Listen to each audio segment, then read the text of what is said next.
하나님께서 역사하시는 유저연합 장로교회 새벽기도에 하나님께 드리도록 하겠습니다. 다같이 사도신경 신앙 고백드립니다. 전능하사 천지를 만드신 하나님 아버지를 내가 믿사오며 그 외아들 우리 주 예수 그리스도를 믿사오니 이는 성령으로 잉태하사 동정녀 마리아에게 나시고 본디오 빌라도에게 고난을 받으사 십자가에 못 박혀 죽으시고 장사한 지 사흘 만에 죽은 자 가운데서 다시 살아나시며 하늘에 오르사 전능하신 하나님 우편에 앉아 계시다가 저리로서 산자와 죽은 자를 심판하러 오시리라. 성령을 믿사오며 거룩한 공회와 성도가 서로 교통하는 것과 죄를 사하여 주시는 것과 몸이 다시 사는 것과 영원히 사는 것을 믿사옵나이다. 아멘. 찬송가 254장 내 주의 보혈은 정하고 정하다. 함께 찬양 드리시겠습니다. 내 주의 보혈은 정하고 정하다. 내 죄를 정케 하신 주 날 오라 하신다. 내가 주께로 지금 가오니 십자가의 보혈로 날 씻어주소서. 약하고 추해도 주께로 나가면 힘 주시고 내 추함을 곧 씻어주시네. 내가 주께로 지금 가오니 십자가의 보혈로 날 씻어주소서. 날 오라 하심은 온전한 믿음과 또 사랑함과 평안함 다 주려 함이라. 내가 주께로 지금 가오니 십자가의 보혈로 날 씻어주소서. 큰 죄임 복받아 살기를 얻었네. 한없이 넓고 그는 베풀어 주소서. 내가 주께로 지금 가오니 십자가의 보혈로 날 씻어주소서. 그 피가 맘속에 큰 증거 됩니다. 내 기도 소리 들으사 다오라 가소서. 내가 주께로 지금 가오니 십자가의 보혈로 날 씻어주소서.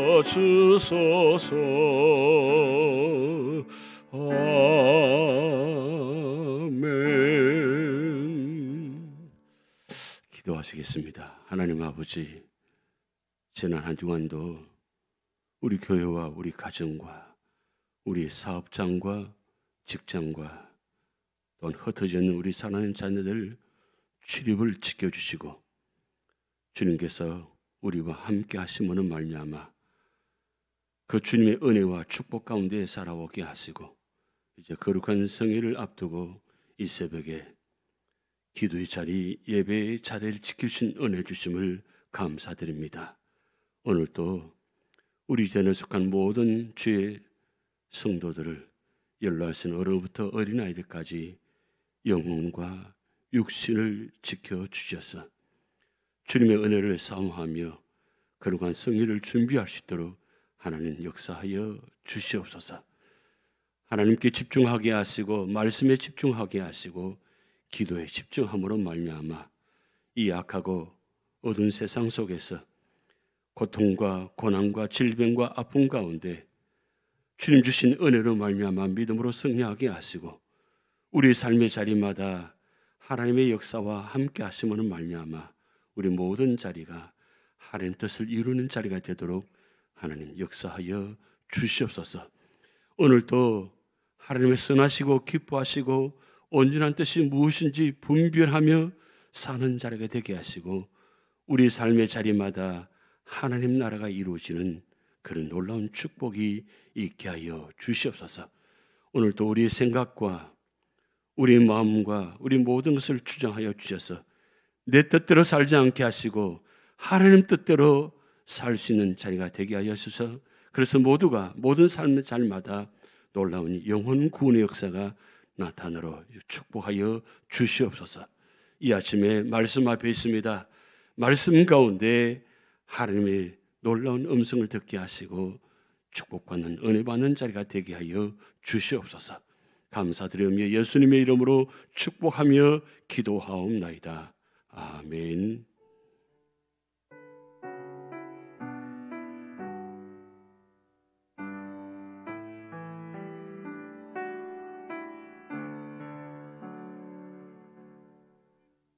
우리 교회 주신 하나님의 말씀은 사무엘하 2장입니다.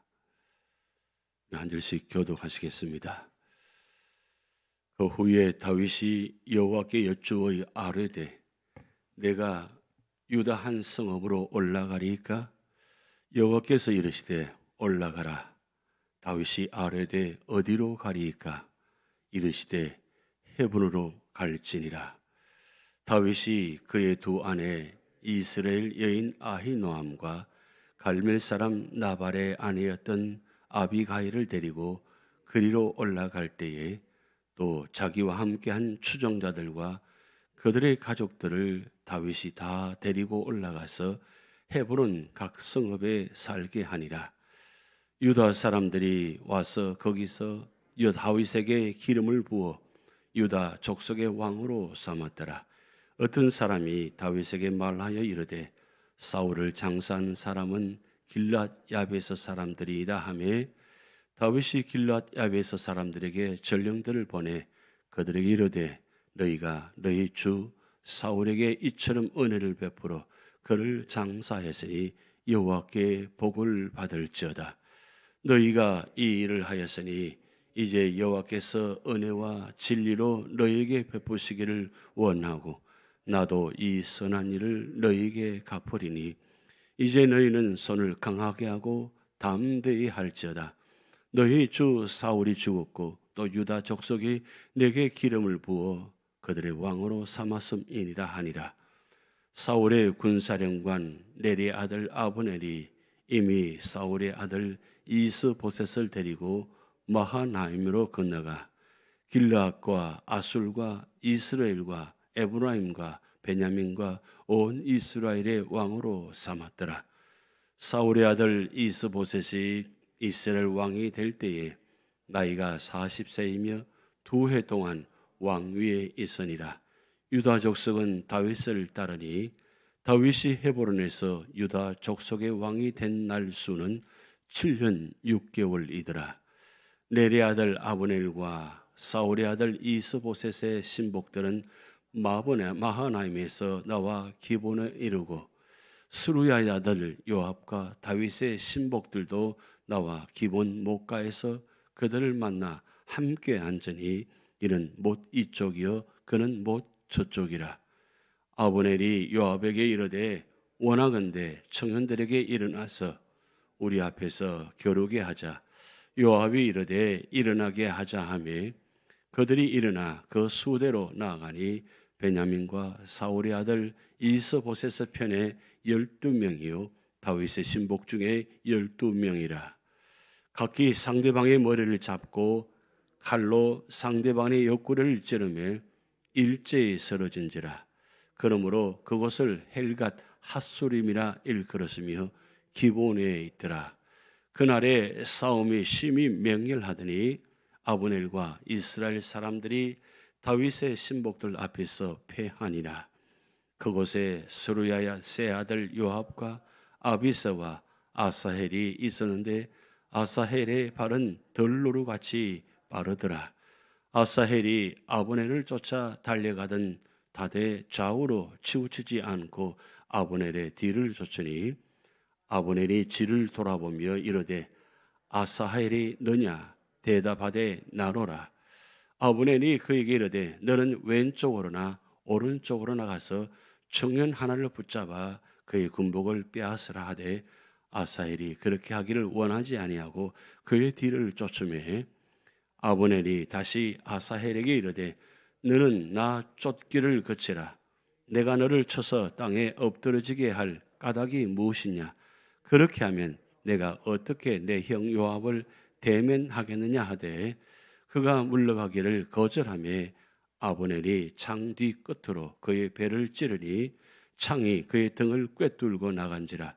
곧 그곳에 엎드러져 죽음에 아사헬이 엎드러져 죽은 곳에 이르는 자마다 머물러 섰더라. 요압과 아비새가 아브넬을 뒤를 쫓아 기본 거친 땅에 길과 기하 맞은 쪽 암마산에 이를 때에 해가 졌고 베냐민 족속은 함께 모여 아브넬을 따라 한 무리를 이루고 작은 산 꼭대기에 섰더라.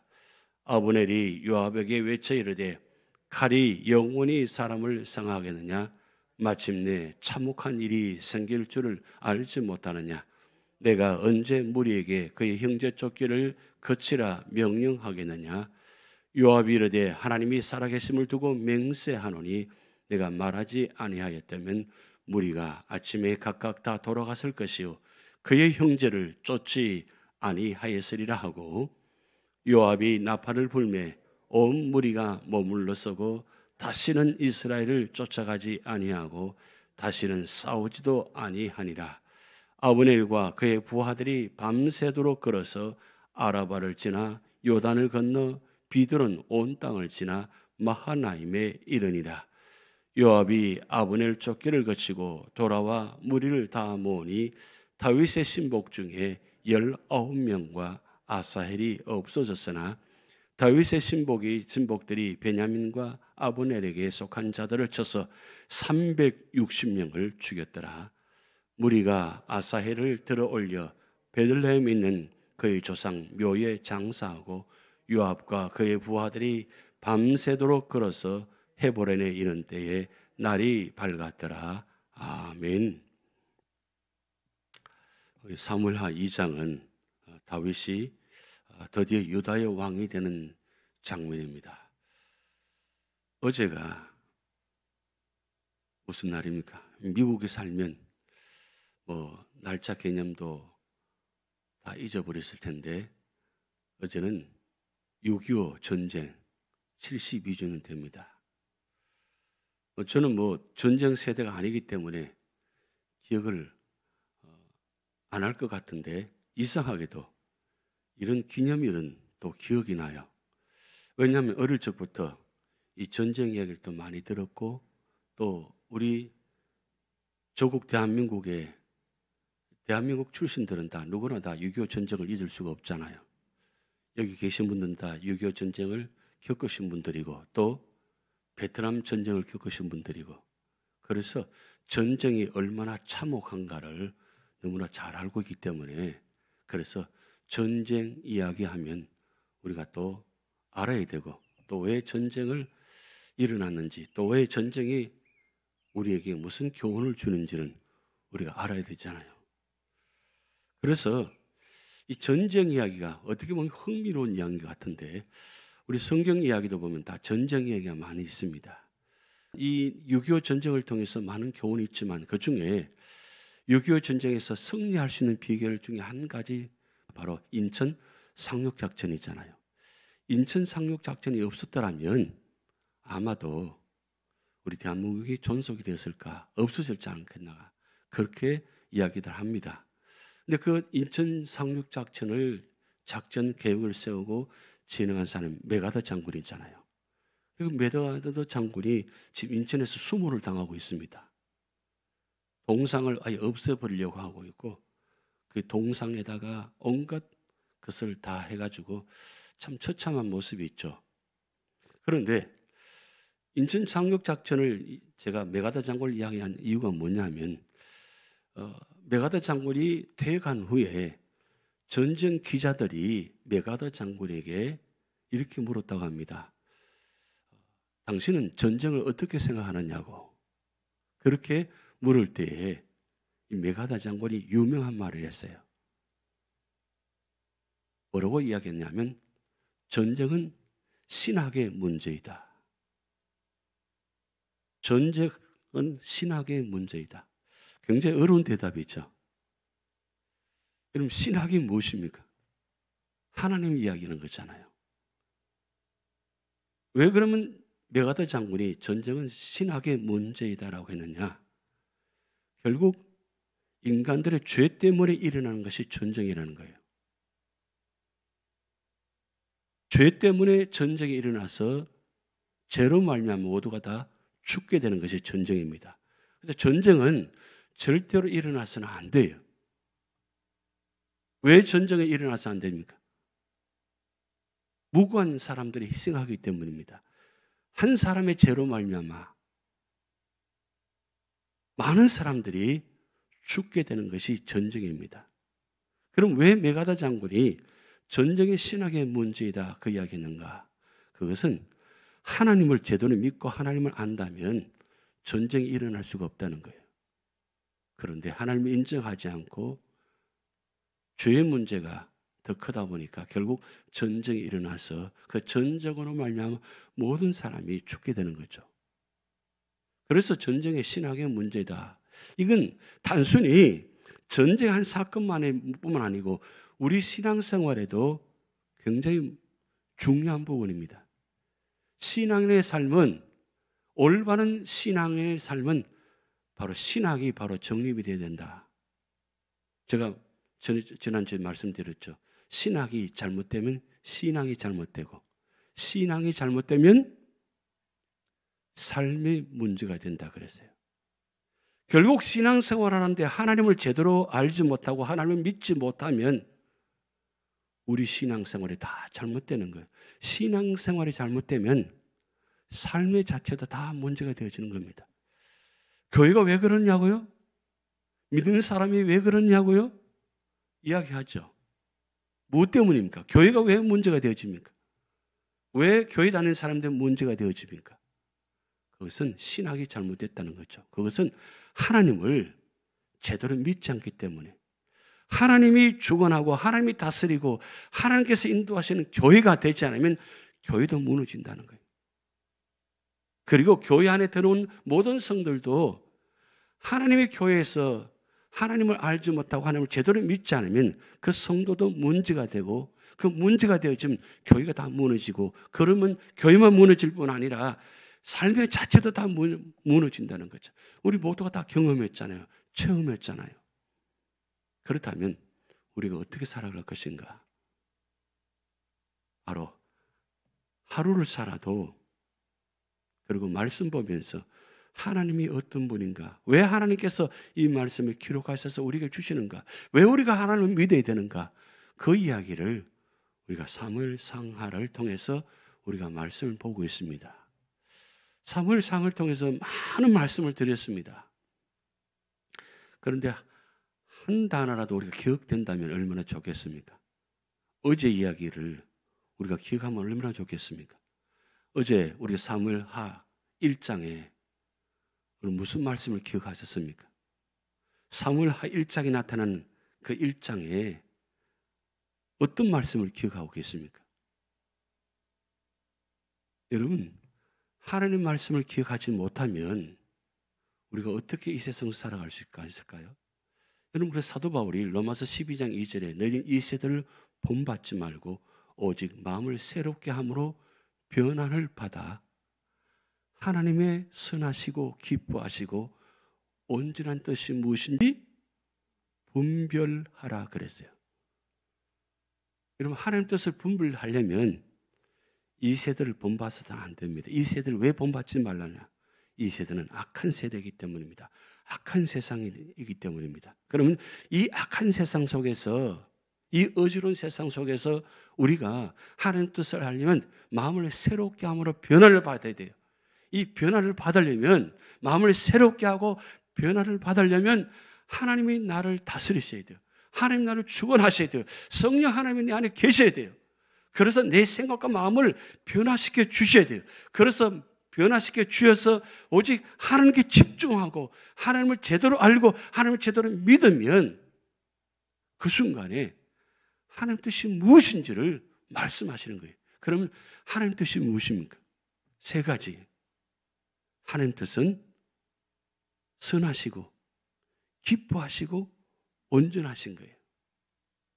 여러분, 이 세 가지만 우리 삶의 자리에 이루어지면, 내가 머무는 자리에 이것이 이루어지면 다 하나님 뜻이 이루어지는 거예요. 그게 천국이 이루어지는 겁니다. 그런데 선하시고 기뻐하시고 온전한 뜻이 이루어지지 못하면 천국이 이루어지는 것이 아니라 무엇이 이루어집니까? 지옥이 이루어져요.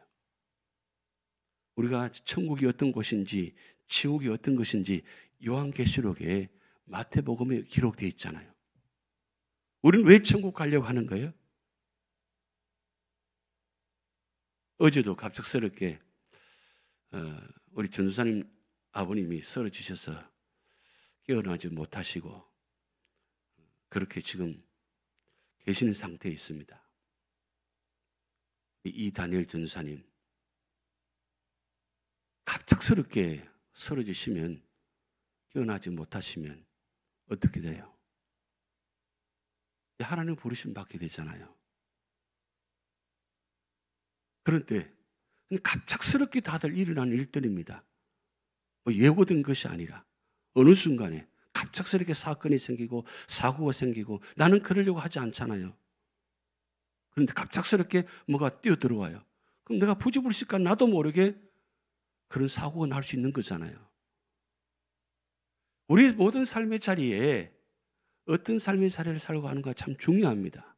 왜냐하면 결정적인 순간이 우리 삶의 자리마다 날마다 다가오기 때문입니다. 하루에 수천 번씩 그런 사건들이 다가오고 있잖아요.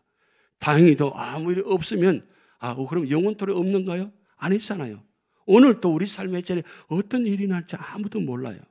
근데 중요한 것, 내 삶의 자리에 내가 어떤 마음의 자세로 살아가는가, 그게 중요한 겁니다. 자, 그런데 어제 제가 이 말씀을 보면서 그런 생각이 들었어요. 과거를 보는 사람이 있고 현재를 보는 사람이 있고 미래를 보는 사람이 있어요.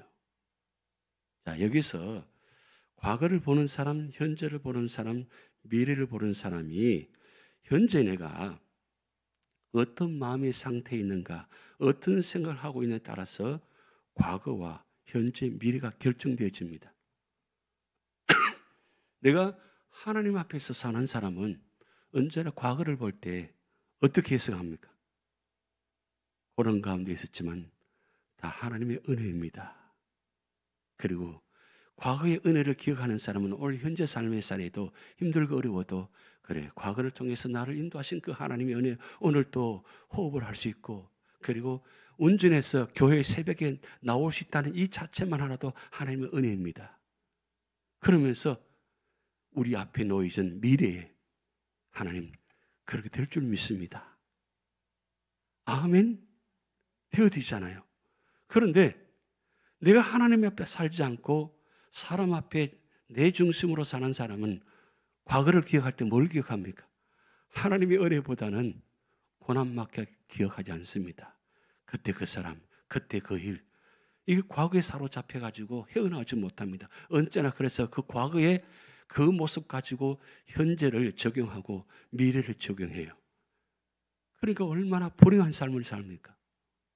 좀 털쳐버리고 싶은데 나는 생각하고 싶지 않은데 그 장소에 가면 그 사람은 보기만 하면 어떤 말씀만 듣기만 하면 자꾸 생각이 나요. 내가 그렇게 하고 싶지 않아요. 그런데 내 안에 있는 잠재져 있는 기억들이 말이에요.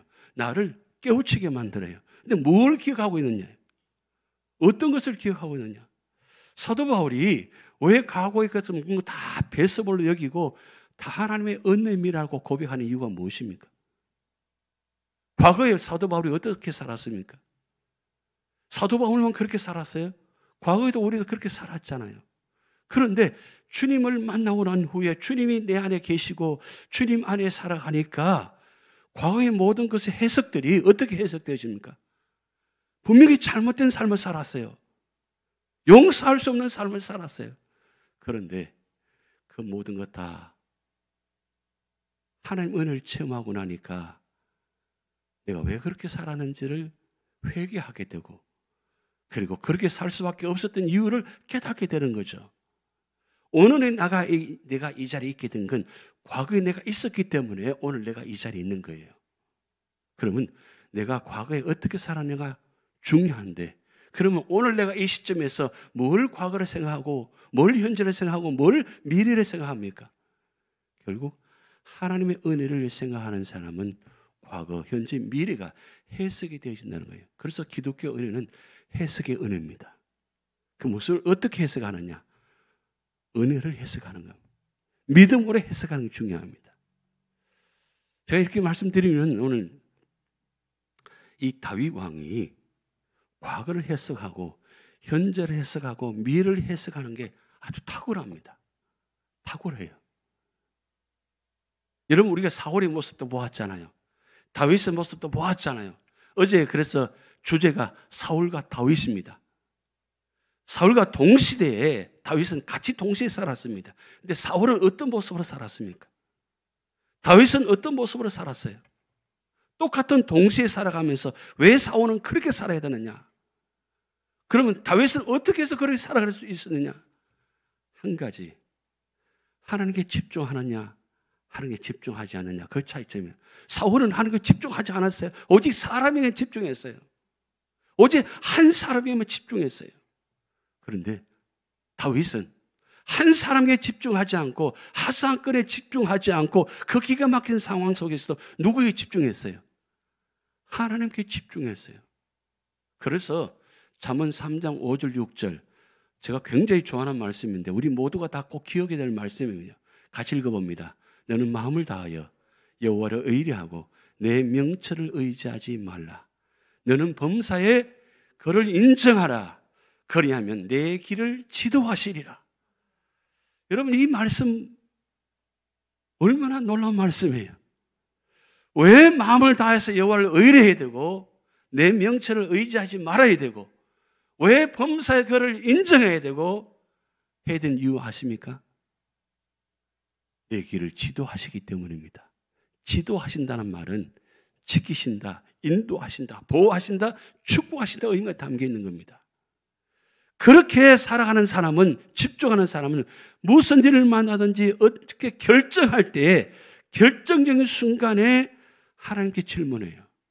그래서 여러분 우리가 성경 말씀 보면 한 절 한 절 속에 우리에게 말씀하시는 하나님의 표정이 너무너무 간절하고 너무너무 자세하세요.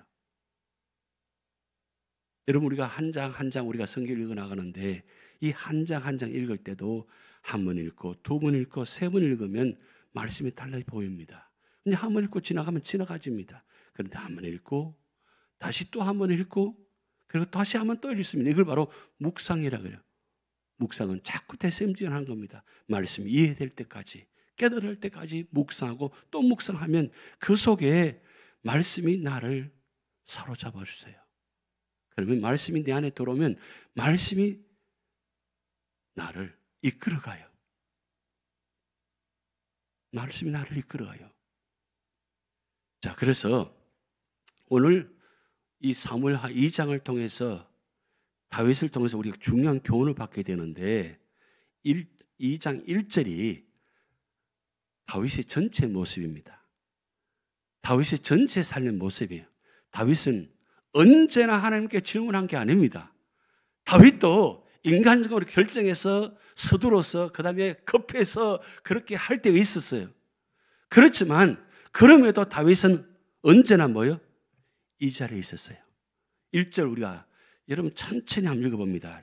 시작. 그 후에 다윗이 여호와께 여쭈어 아뢰되 내가 유다 한 성읍으로 올라가리까 여호와께서 이르시되 올라가라. 다윗이 아뢰되 어디로 가리까 이르시되 헤본으로 갈지니라. 여러분 다윗의 모습이 어떤 모습입니까? 1절 한 절 모습을 통해서 지금 결정적인 순간입니다. 지금 다윗이 어느 자리에 있습니까? 이스라엘 영토에 있는 것이 아니라 블레셋 영토에 있습니다. 적국에 있습니다. 지금 이제 그러면 이 사울이 죽었으니까 다 끝났어요. 그러면 기도하지 않아도 되잖아요. 빨리 올라가야 돼요. 어디로? 조국으로 들어가야 돼요. 빨리 들어가야 돼요. 뭐 기도 안 해도 뭐 당연하게 하나님께 용서하실 거고 이해하실 거고 그 기도 그냥 하지 않고 갈 수 있잖아요. 그런데 당연한 것 우리가 기도 잘 안 하죠.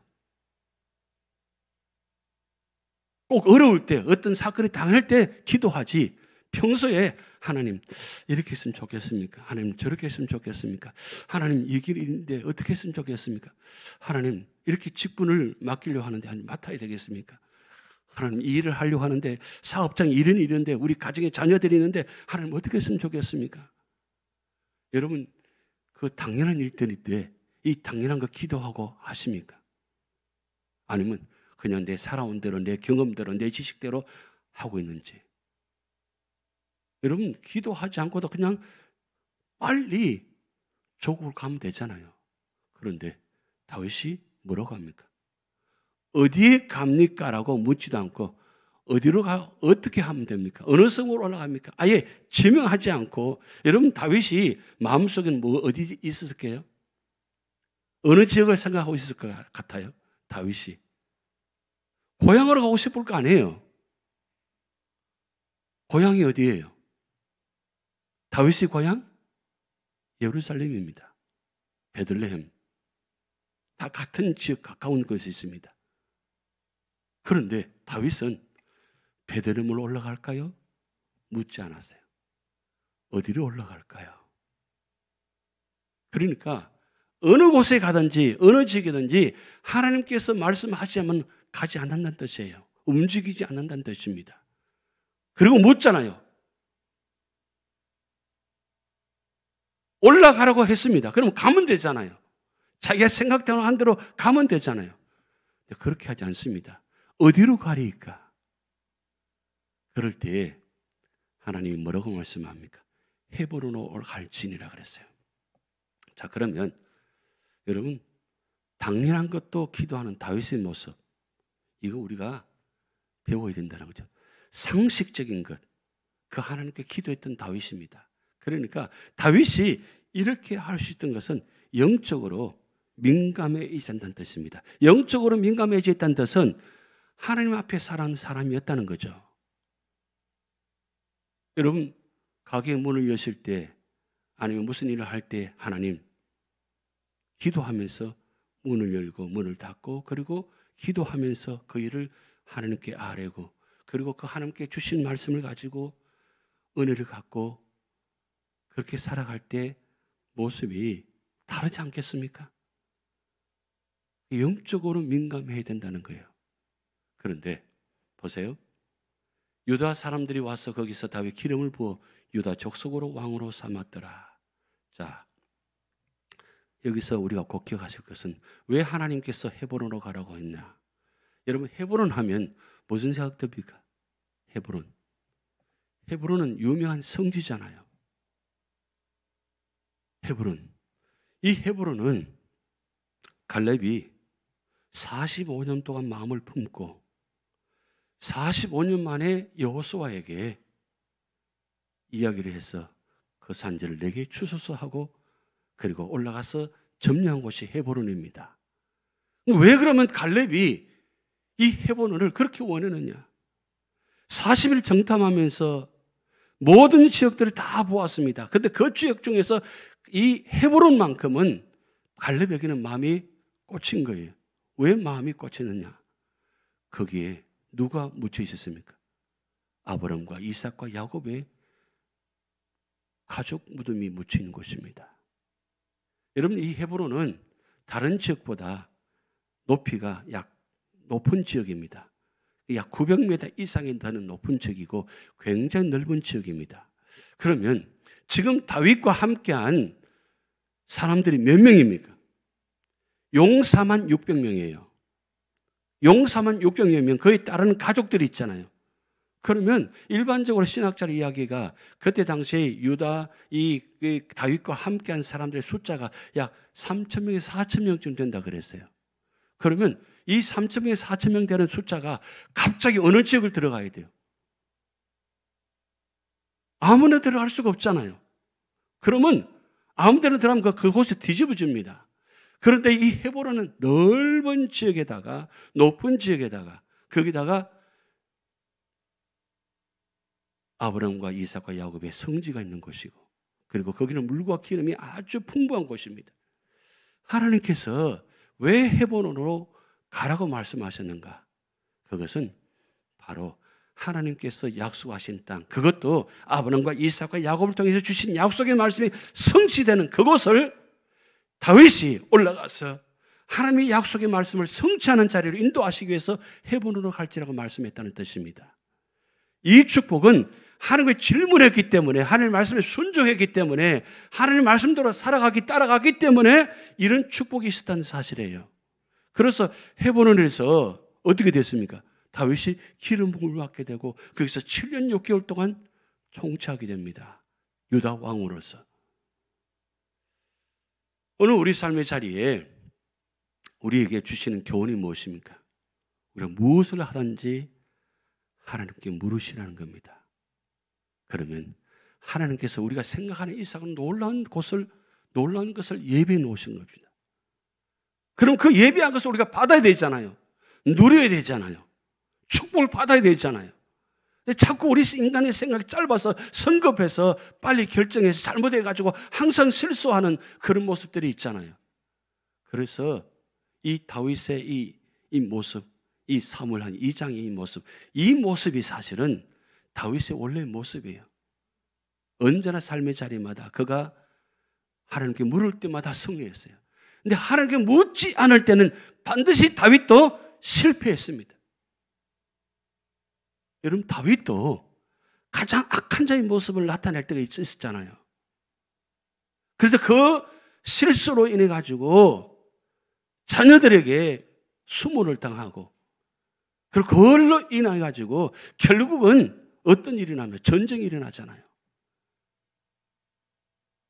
이게 엄청난 사건입니다. 엄청난 우리에게 주시는 교훈입니다. 그래서 여러분, 우리가 삶의 자리마다 꼭 기억하실 것은 언제나 하나님의 은혜를 기억하는 겁니다. 근데 오늘 본 말씀 보면 특별한 장면이 나옵니다. 그것은 바로 길르앗 야베스 사람들을 다윗이 굉장히 후대합니다. 여러분, 길르앗 야베스 사람은 누굴 따른 사람입니까? 사울을 따른 사람입니다. 이스라엘 사람이에요. 적국의 사람들입니다.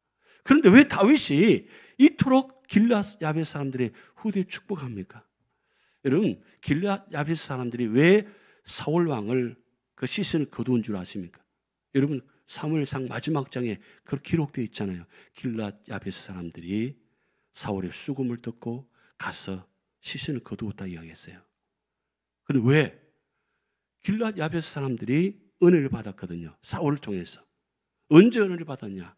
그것은 길르앗 야베스 사람들이 암몬 나라로부터 공격을 받아가지고 거의 죽게 된 상태입니다. 그런데 그때 사울이 그들 구해줬어요. 그때 길르앗 야베스 사람들이 와서 어떻게 공격하느냐? 사람들 오른쪽 눈을 뽑았어요. 오른쪽 눈. 여러분, 전쟁을 하려면 반드시 뭐요? 오른쪽 눈이 있어야 되잖아요. 왼쪽은 방패를 쥐고 있으니까 왼쪽 눈은 보이지 않다는데 오른쪽 눈은 뭐요? 있어야만 전쟁을 치릅니다. 그런데 왜 암몬 사람들이 오른쪽 눈을 뽑으려고 했느냐? 그것은 전쟁을 치르지 못하게 아예 인간을 멸종시키려고 했다는 거죠. 그런 위기의 상황 속에서 사울이 그들을 도와줬어요. 그 은혜를 기억한 거예요. 그런데 지금 유다 나라가 세워져서 왕으로 세워져서 지금 이런 상황 속에서 다윗 왕이 이 길랏 야베스 사람들을 굉장히 후대합니다. 그러면서 여호와께 복을 받을지어다. 왜 그랬을까요? 그것은 유다 왕, 이 다윗 왕이 민심을 얻어야 된다는 거죠. 왜냐하면 다윗은 유다 왕으로 끝나지 않고 이스라엘 전체 통합 왕이 되어야 되거든요. 그러려면 모든 거 다 품어야 돼요. 다 품어서 하나가 되어져야 돼요. 여러분, 아둘람 동굴에 400명이 찾아왔을 때 그들을 배치하고 나갔더라면 어떻게 됐을까요? 그들은 나중에 역대상하에 보면 그 명단을 다 기록해 놓았어요. 그때 받은 은혜를 잊지 않고 이름을 다 기록해 놓았어요. 그때 400 품은 사람들이 결국 나라를 세우는 기초 사람들이 되었거든요. 그런데 다윗이 우리가 중요한 교훈은 어디를 가든지 뭐요? 다 품어요. 거기에 적국의 사람이라도 다 품어요. 다 품고 안고 가니까 결국 어떻게 됐습니까? 이 길랏 야베스 사람들 품음으로 통해서 이스라엘 사람들이 어떻게 생각했을까요? 아, 역시 다윗 왕은 다르다. 사울 왕과는 비교가 안 될 사람이다. 결국은 어떻게 됩니까? 7년 6개월 후에 다윗 왕이, 유다 왕이 이스라엘을 품고 이스라엘 사람들이 와서 왕이 되어달라고 해줘서 결국 기름 부음 받아서 왕이 되어서 통합왕이 되잖아요. 결국 모든 삶의 자리마다 우리가 품고 같이 함께 갈 때 역사는 만들어지는 겁니다. 오늘 사무엘상 2장을 통해서 우리 주신 교훈들 참 많습니다. 근데 우리가 잊지 말아야 될 것은 언제나 무슨 일을 하든지 어떤 상황 속에 있든지 하나님께 물으시는 여러분 되시기 바랍니다.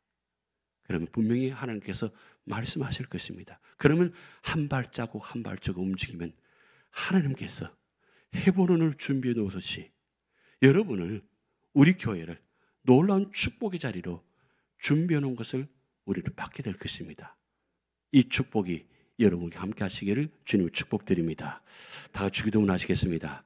하늘에 계신 우리 아버지여, 이름이 거룩히 여김을 받으시오며 나라의 임하옵시며 뜻이 하늘에서 이룬 것 같이 땅에서도 이루어지이다.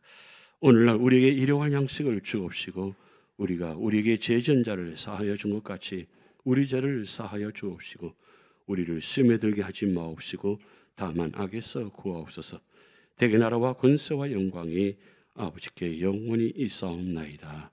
아멘.